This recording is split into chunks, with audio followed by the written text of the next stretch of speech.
का बकरा, सदियों से ये शब्द कहे जा रहे हैं। वैसे मैं इन शब्दों के इस्तेमाल के एकदम खिलाफ हूं, लेकिन आज ये शब्द इसलिए कह रहा हूं क्योंकि बार बार प्रशासनिक अमला माननीयों के निशाने पर आ जाता है, कभी कभी सही कारणों से और अधिकतर गलत। नमस्कार, वक्त है प्रश्नकाल का। आपके साथ मैं हूं स्वप्निल। राजेंद्र गुढ़ा का बयान आपने सुना। बताइए, किसी के एजुकेशनल क्वालिफिकेशन का ऐसा पैमाना आपने कभी सुना है? ऊपर से धमकी। क्या ये मानहानि की श्रेणी में नहीं आता? खुली धमकी की श्रेणी में नहीं आता? वर्दी की कद्र नहीं करूंगा। आपने कब रेस्पेक्ट किया है? ये ढूंढने से भी नहीं मिलता। प्रश्न यह है कि अब होगा क्या? क्या खादी खुद खादी के लिए बुलेट प्रूफ जैकेट बन जाएगी ताकि सही गलत का इंसाफ ना हो और सियासत चलती रहे? आज इसी पर चर्चा करेंगे। मेरे साथ जो गेस्ट जुड़ रहे हैं आपको इंट्रोड्यूस करवा देता हूं। मेरे साथ बीजेपी प्रवक्ता कृष्ण कुमार जानू जी हैं। काफी लंबे समय बाद डिबेट में वापसी हो रही है इनकी। अनूप ठाकुर जी कांग्रेस प्रवक्ता, योगेंद्र जोशी जी रिटायर्ड आरपीएस हैं, और राधेश्याम भारती जी राजनीतिक विश्लेषक। आप सभी का स्वागत है समाचार प्लस पर। योगेंद्र जी, आपसे शुरुआत करता हूं मैं।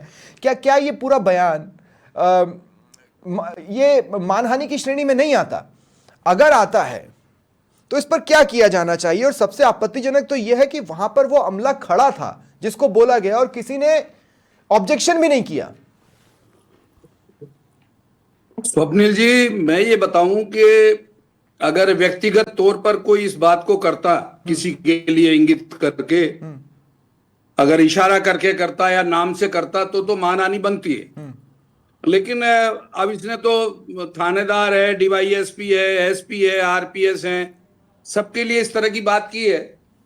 तो ये इनकी राजनीतिक जो क्षमता है वो प्रदर्शित करती है। आज देखो, आपने देखा होगा एक राजेंद्र विदुड़ी नाम के एमएलए के हैं दिल्ली के अंदर, वो चुनाव लड़ रहे हैं, उन्होंने भी कुछ इस तरह की बात की थी वहां की मुख्यमंत्री के लिए। तो ये कोई नई बात नहीं है। ये पब्लिक में क्या होता है कि मैसेज देते हैं ये कि देखो, मैं इस तरह की फालतू बातें कर सकता हूं और मेरा कोई कुछ नहीं बिगाड़ सकता। और ये अकेले ही नेता नहीं है, करीब 1 दर्जन से ज्यादा इस प्रकार के नेता हैं जो करते रहे। भी थोड़े दिन पहले धीरज गुजर ने कहा था कि जो गुजर नाम की गाड़ी का चालान बनाएगा तो जरबे से बात करेंगे। रमेश मीणा ने तो खरीद दिया था। और इसी प्रकार से ये लालचंद बेरवा कोटड़ा के थे, उन्होंने एसडीएम से कहा। ऐसे ही कैलाश चौधरी, भवानी सिंह राजावत ने थप्पड़ मार दिए। तो ये क्या करते हैं कि पब्लिक में अपनी इमेज बनाने के लिए इस प्रकार की बातें करते हैं। लेकिन मैं आपको ये बताऊं, जब ये व्यक्तिगत तौर पर, मैं एक छोटी सी बात कह रहा हूं। राजेंद्र गुढ़ा ने इशारा किया, बताया कि देखिए ये उस तरफ वो अमला खड़ा है जो कॉकरोच से डरता है, और दूसरा फिर वो आगे जाकर ये बोलते हैं कि मैं वर्दी की कद्र नहीं करूंगा अगर हमारी चीजें नहीं सुधरी तो। ये तो धमकी है ना? देखिए, धमकी है तो संबंधित क्षेत्र और संबंधित इलाका। अब ये भी है इसके अंदर, देखिए कि एसडीएम ने वहां की अनुमति नहीं दी है, वहां उन्होंने फिर भी सभा की है। हाँ। तो इनको, प्रशासन को चाहिए कि इनके खिलाफ वहां मुकदमा दर्ज करे। अगर मान लीजिए इसने जो अनुमति नहीं दी है तो वहां नेचुरली इन्होंने कोई धारा का प्रयोग किया होगा। जो पहले धारा 144 लगाते थे उसके हिसाब से ये काम करते हैं। जो नई धारा है उसके अंदर ये इसका प्रयोग करते हैं, धारा 165 या इस तरह से है आसपास ही। तो उनको, अगर उन्होंने बैन लगाया हुआ था और फिर भी उस जगह इन्होंने सभा की है तो उनके खिलाफ कड़ी कार्रवाई प्रशासन को करनी चाहिए। दूसरी बात ये मैं बताऊंगा कि ये इस तरह की भाषण जो है ये पब्लिक के सामने अपनी वाई करने के लिए कहते हैं। लेकिन मैं आपको बता दूं, मैंने इस तरह के बहुत नेता देखे हैं अपनी नौकरी में। जब व्यक्तिगत तौर पर यही नेता जब अधिकारियों से मिलते हैं तो ये झुक के नमस्कार करते हैं और उनसे काम कराते हैं, तब जाके इनकी नेतागिरी चलती है। अगर ये जो सरकारी कर्मचारी हैं, जो बड़े अधिकारी हैं, ये इनका काम नहीं कराएं तो इनकी पब्लिक पूछताछ ही नहीं करे। अगर आपस में ये एक दूसरे से कर नहीं सकते तो प्रशासनिक अधिकारी क्या होता है, जवाब नहीं दे सकता मौके पर, वो बोल नहीं सकता। इसलिए इस प्रकार की हरकत करने के ये लोग आदी हैं। और मैं समझता हूं कि जो इनके राजनीतिक दल के नेता हों, जो भी हों, किसी के भी, अब जैसे बाबूलाल थे सियारिया अजमेर के, उन्होंने एसपी के चाटा मार दिया था 20-22 साल पहले, उनको अब जाकर सजा हुई है। तो हमारे देश में क्या है कि कानून भी यही बनाते हैं और कानून की अवहेलना भी यही करते हैं। ठीक है, मतलब कानून बनाएंगे ऐसा और अभी देखो अभी नए कानून बनाए हैं तो ये पब्लिक ने तो बनाए नहीं, न प्रशासनिक अधिकारियों ने बनाए, ये नेता ही कानून बनाते हैं और ये उसकी अवहेलना करते हैं। ठीक है तो कृष्ण कुमार कहने का जानू जी, मतलब ये है कि इस प्रकार की छोटी बातें करना ठीक है, ये राजनीतिक व्यक्ति के लिए उचित नहीं है और उचित इनको नहीं, करना मैं नहीं कहता हूं चाहिए। कि शोभा नहीं देता। और डिबेट्स में बैठकर आप इसे निंदनीय खेले, मैं खेद जताता हूं, इन शब्दों के साथ हम नहीं है, इस तरह के रिएक्शंस भी कोई मायने नहीं रखते। कृष्ण कुमार जानू जी, परमिशन नहीं थी, परमिशन नहीं थी, फिर भी ये सब हुआ। ये तो आपका कितना होल्ड है ग्राउंड पर, कानून व्यवस्था पर, उसका खुला मुजस्समा है।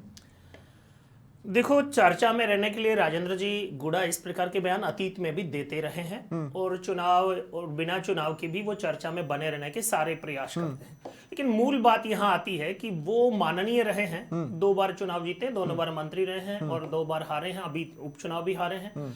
ये जो उनकी वर्किंग स्टाइल है, ये जो उनके संस्कार हैं, ये जो उनके विचार हैं, ये मंत्री रहते हुए उनके मन में आया है। नहीं, पर उनका स्टाइल आपको पसंद आता है। लाल डायरी उन्होंने दिखाई नहीं कि आप तो बल्ले बल्ले करने लगे थे।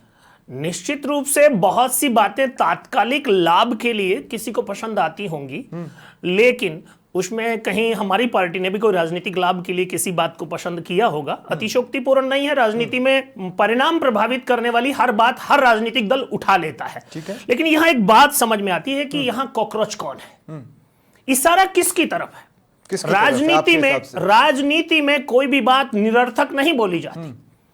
अशोक गहलोत के जमाने में कहा जाता था कि कलेक्टर एसपी तो वही बनेंगे जो गहलोत जी से डरेंगे। तो यहां किसको कॉकरोच बोला जा रहा है, इसको डिफाइन करने की जरूरत है। अच्छा, ये जो सारा विषय है राजेंद्र जी जो बयान दे रहे हैं कि विपक्ष के एक लीडर के हाथ की कठपुतली बना हुआ है आपका प्रशासनिक अमला। मैं ये तो नहीं कहूंगा कि कठपुतली बना हुआ है। प्रशासनिक अमला व्यवस्था बनाए रखने के लिए अपने प्रयास करता है और वहां जिस मुद्दे पर वो गए हैं। नहीं, पर व्यवस्था क्या बनाई? परमिशन थी नहीं, फिर भी वो हो गया सब कुछ, और फिर उनका स्पीच आया, तो यहां तो आपकी व्यवस्था वैसे ही धराशायी हो गई ना कृष्ण कुमार जी। निश्चित रूप से राजेंद्र जी गुढ़ा ने वहां पर जो जनसभा की है और जिस प्रकार का उनका वक्तव्य आया है, सारी बातें वहां का प्रशासन भी देख रहा है और शासन प्रशासन को लगता है कि ये अति को पार कर रहा है तो कानून के हाथ खुले हैं, वो कार्रवाई कर सकते हैं। सरकार की तरफ से कोई बंदिश नहीं है। हो सकता है वो प्रशासनिक अमला आपकी हरी झंडी का इंतजार कर रहा हो कि भाई हमने तो परमिशन नहीं दी थी, अब आप बता दो तो हम कार्रवाई करें। अच्छा, संरक्षण तो वो आप ही के अंडर में है ना सर, उनके तो आप गार्डियन ही हुए। देखो स्वप्निल जी, मैं बहुत काल्पनिक बात नहीं कहूंगा, बहुत छोटी सी और व्यवहारिक बात कहूंगा कि शासन प्रशासन जो है वो भाजपा की लेनी कानून के लिए है और इस देश में शासन कानून का है और कानून की जो इन्फोर्समेंट एजेंसियां हैं अगर वो कानून के दायरे में काम करती हैं तो सत्ता का दखल बहुत मिनिमम होता है। वहां भी पार्शियलिटी होती है तो ही सत्ता का दखल होता है। यहां अगर शासन प्रशासन वहां के जितने अमले को उन्होंने ललकारा है, चुनौती दी है, उन सबको लगता है तो विधि सम्मत कार्रवाई करने के लिए वो स्वतंत्र है। सरकार ने ऐसा तो कोई नियंत्रण और अंकुश नहीं लगा रखा। भाई 2 सेकंड, राधेश्याम भारती जी, मैं आपसे पूछना चाहता हूं। राधेश्याम भारती जी, मुझे एक बात बताइए भाई, अगर बिना परमिशन के सभा हो जाए और वहां इस तरह का बयान आ जाए फिर तो कार्रवाई ऑटोमेटिक होनी चाहिए ना, और नहीं हो रही है तो सरकार को यह सोचना चाहिए कि भाई हमारे अंडर का एक विभाग है, उसको इस तरह से बेइज्जत किया गया है, हम कार्रवाई में तेजी के बारे में पत्राचार कर लें, पूछ लें, बता दें, ये बता दें कि हमारी तरफ से कोई रोड़ा नहीं है। देखिए, अनुमति नहीं मिली, जहाँ की वो अनुमति मांग रहे थे सभा करने की, उसकी अनुमति नहीं मिली, उसके बावजूद भी वहाँ सभा की और हजारों लोग वहाँ किसान लोग एकत्रित हुए। ये किसका फेल्योर है?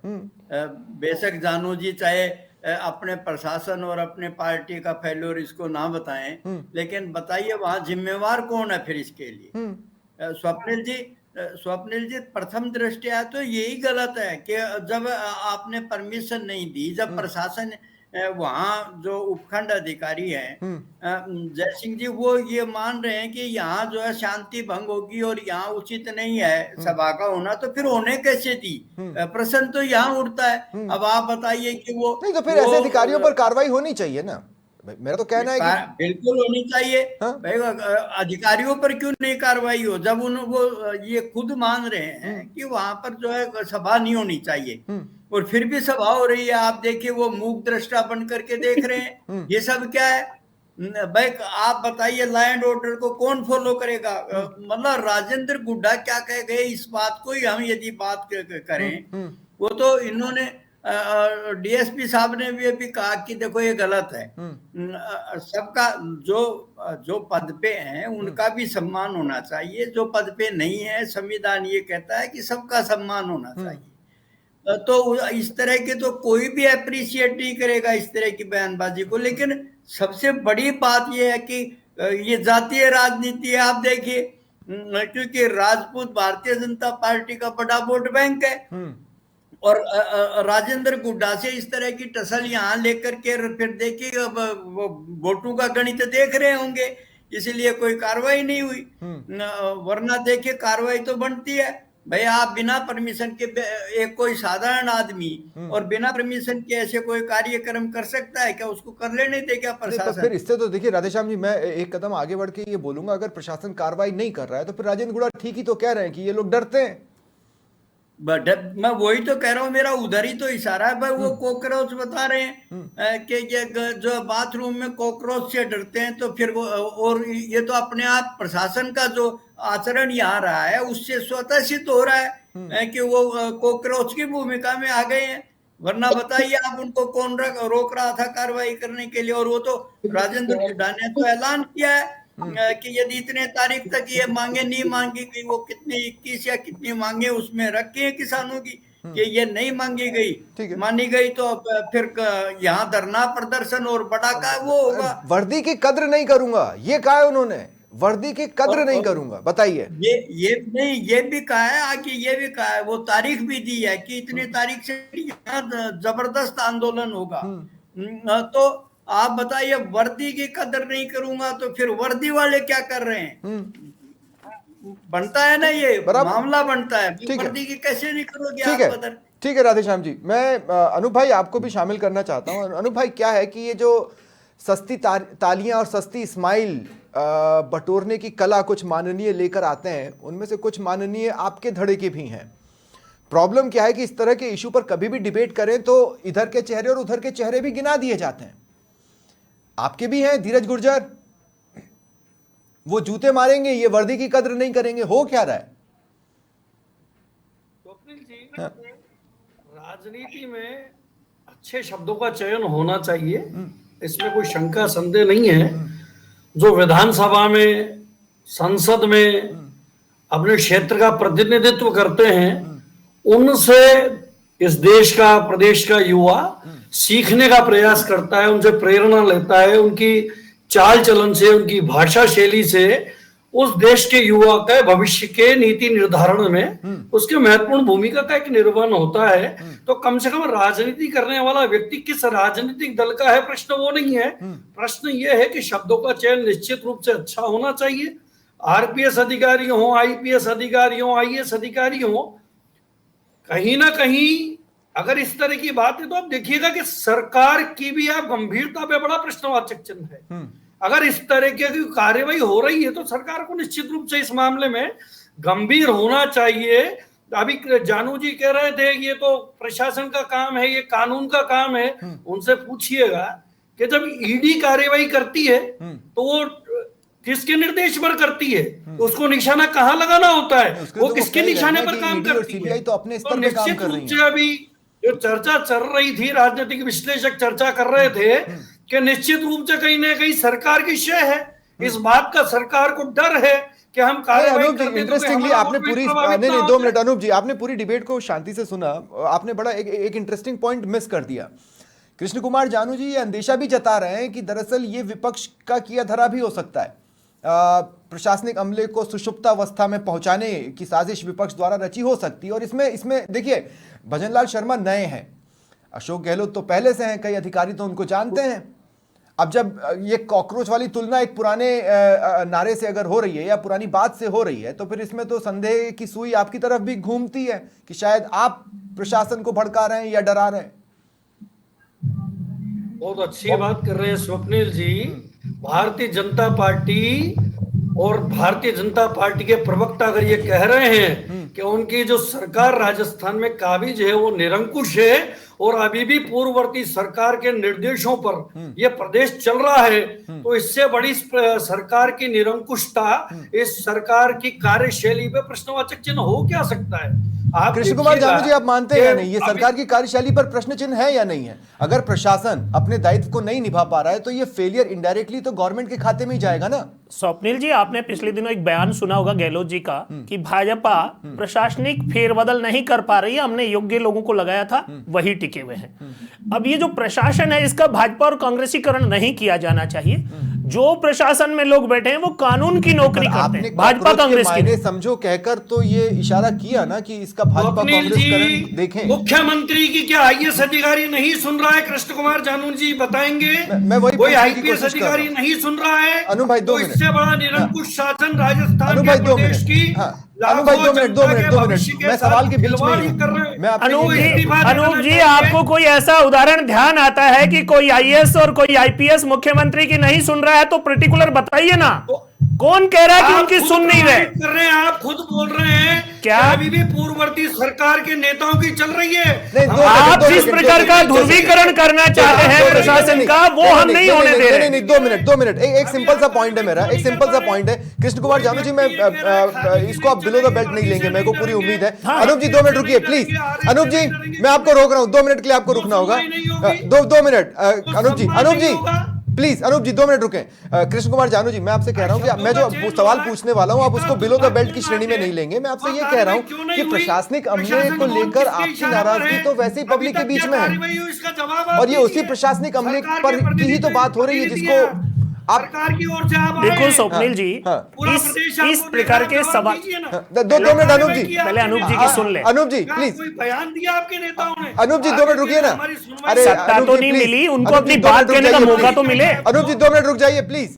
मैं आपसे ये कह रहा हूं कि एडमिनिस्ट्रेशन के प्रति तो आपकी नाराजगी भी जग जाहिर है, पब्लिक प्लेटफॉर्म पर है, ऐसा तो है देखो नहीं कि स्वप्निल नहीं जी, है। स्वप्निल जी, निश्चित तो ये रूप से किसका बहुत से failure ऐसे है? बिंदु होते हैं जिस पर कहीं न कहीं आप कार्रवाई प्रशासन नहीं की करवा रहे, तो कार्यपद्धति। कांग्रेस के नेता कार्रवाई करवा अरे देंगे। अनूप जी 2 मिनट रुकिए ना भाई, 2 मिनट सवाल का जवाब तो ले लेने दे प्लीज। हाँ कृष्ण कुमार जी। प्रशासन की कार्रवाई कई बार जो मांग पत्र होता है उससे जुड़ी होती है, और ये जो 23 सूत्री मांग पत्र है, इसके संबंध में फैक्ट्री के 300 मीटर दायरे में सभा नहीं करने का निर्देश था, और वहां हो गई। और डिमांड पत्र जो है वो 26 जनवरी तक पूरा करने का अल्टीमेटम था। अब राजेंद्र जी गुड़ा के जो शब्द हैं वो तो उनकी आदत के अनुरूप है। उन्होंने तो ये कहा था, मुख्यमंत्री ये किसी सभा के होनी आता नहीं, चाहिए मैं थी टूटिया क्या? में बुला लेता हूं। ये सभा होनी चाहिए थी क्या? देखो स्वप्निल जी, पॉसिबल ही नहीं थी। स्वप्निल जी, एक विषय आता है, बहुत से विषयों में जनता के बीच और प्रशासन के बीच मतभेद होता है। यहाँ जनता और प्रशासन में मतभेद था, सभा में जनता आई है, प्रशासन ने अपनी व्यवस्था के निमित्त अनुमति नहीं दी। अब जनता पर वो कानूनन कार्रवाई का जो ऑप्शन है प्रशासन के पास ठीक खुला है, ठीक है, ठीक है। योगेन जी मैं आपके पास आ रहा हूं। योगेन जी मैं एक बार फिर आपके पास आ रहा हूं।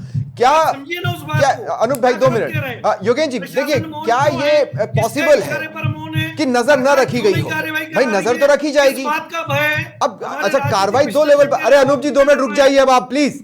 अनूप जी प्लीज रुक जाइए अब आप। योगेन जी मैं आपसे ये पूछ रहा हूं कि क्या ये पॉसिबल है, एडमिनिस्ट्रेशन के किसी फॉर्मूले पे ये बात फिट बैठती है कि बिना परमिशन के कुछ हो जाए उसे रोकने की कोशिश ना हो, फिर वहां मूक दर्शक बन के खड़े रहो और फिर ऊपर से धमकियां सुन के लौट आओ?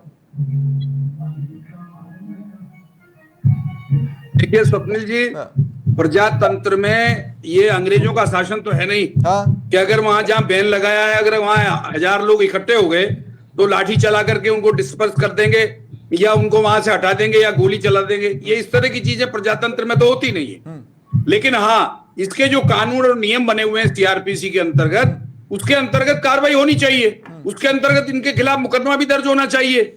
और अगर ये वहां अशांति पैदा करते तो इनको वहां से डिस्पर्सन करने के लिए, उसके लिए भी अधिकार है। एसडीएम के पास भी है, डीवाईएसपी के पास भी है, एसएचओ के पास भी है।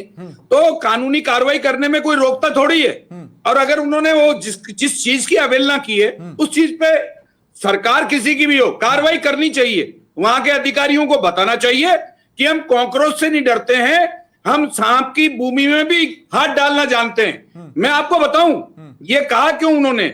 आज हमारी देश की राजनीति इतनी गिर गई है कि 10वीं पास तो कर रहे हैं शासन, 10वीं फेल शासन कर रहे हैं। आप समझ रहे हैं? हाँ। और एक समय था सन 1947 का पहले, जो बैरिस्टर, महात्मा गांधी बैरिस्टर, पटेल जी बैरिस्टर, बड़े बड़े अधिकारी क्या बैरिस्टर पास हुआ करते थे, वो हमारे देश के आईएएस आईपीएसों पे शासन करते थे। ठीक है। अब उल्टा हो गया, आज के जमाने में 10वीं पास तो कर रहे हैं शासन, और जो पढ़े लिखे आईएएस आईपीएस हैं वो कॉकरोच से डर रहे हैं। उसका कारण क्या लेकिन है? योगेन जी, हमारी योगेन जी, राजनीति योगेन जी, गिर गई योगेन जी, योगेन और जी, बात करने मैं का ये कह तरीका रहा हूं- गिर गया। मैं ये कह रहा हूं कि प्रशासनिक अमले को भी तो गिरेबा में झांकना होगा ना। अगर कोई इस निष्कर्ष पे पहुंचा, कोई एक व्यक्ति भी पहुंचा कि भाई आप डरते हो, तो प्रशासनिक अमले को भी सोचना चाहिए कि उसके लिए ऐसा क्यों कहा जा रहा है।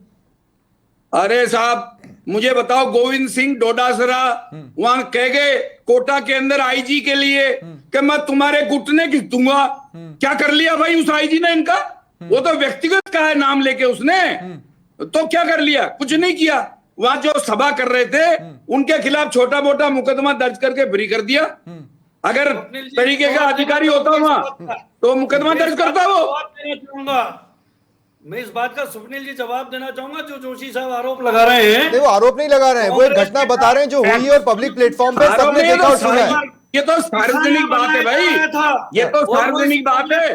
उन्होंने आईजी का नाम लेके कहा था, जोशी जी, तो इसमें कोई छुपी हुई बात थोड़ी है। वो कोई आरोप नहीं लगा रहे, वो वीडियो सबने देखा है। अनूप भाई, हमने भी देखा है, आपने भी देखा है। कोई प्रशासनिक अधिकारी सत्ता के इशारे पर किसी राजनीतिक दल के कार्यकर्ता को चुन चुन के प्रताड़ित करने का काम करेगा तो उस राजनीतिक दल के मुखिया की जिम्मेदारी और कर्तव्य बन जाता है कि वो अपने कार्यकर्ता और परिवार के जो युवा साथी हैं, ये बात वो लोग बोल रहे हैं जिन्होंने लोकतंत्र की हत्या की है और इमरजेंसी के नाम पर विपक्ष के नेताओं को प्रताड़ना दी है। आईजी के खिलाफ कार्रवाई करते हैं। आपको अधिकार है, आपको अधिकार है, आप आईजी के खिलाफ कार्रवाई करें, लेकिन आप आईजी को कह रहे हैं कि हम तुम्हारे घुटने घिस देंगे। अरे भाई, घुटने क्या घिस देंगे?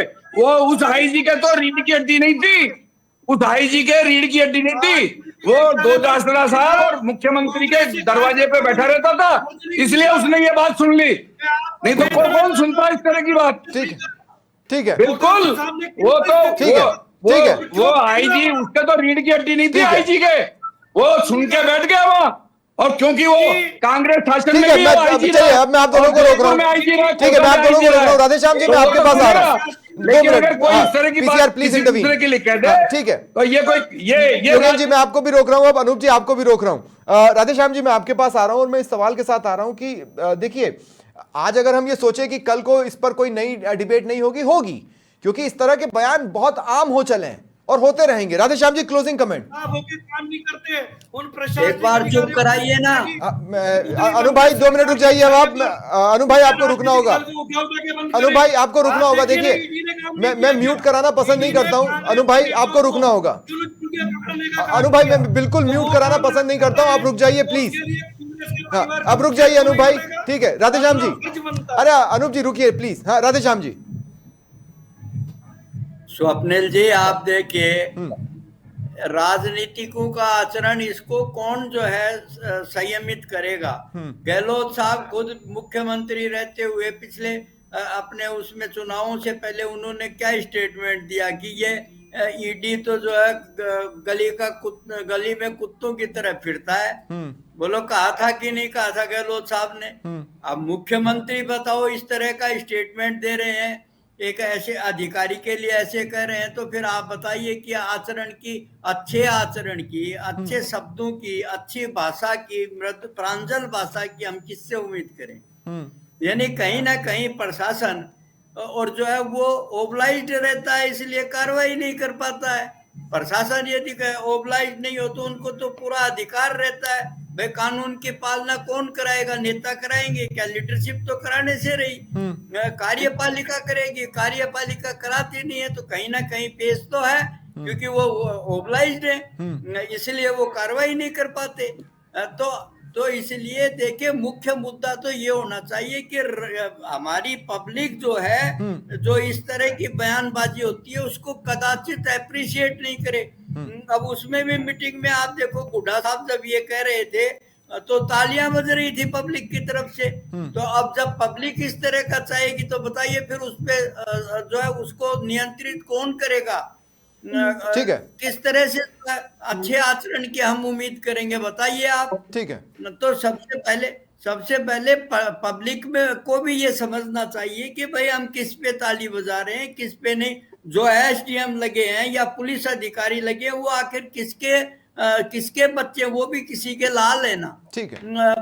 उसी पब्लिक में से किसी न किसी के वो अपने हैं, लेकिन वो ताली बजा रहे हैं। तो ऐसा नहीं होना चाहिए। पब्लिक में भी एक अच्छी बात, अच्छी सोच पैदा होनी चाहिए। चलिए, बहुत बहुत शुक्रिया, बहुत बहुत शुक्रिया आप सभी का मेरे साथ जुड़ने के लिए और इस चर्चा में शामिल होने के लिए।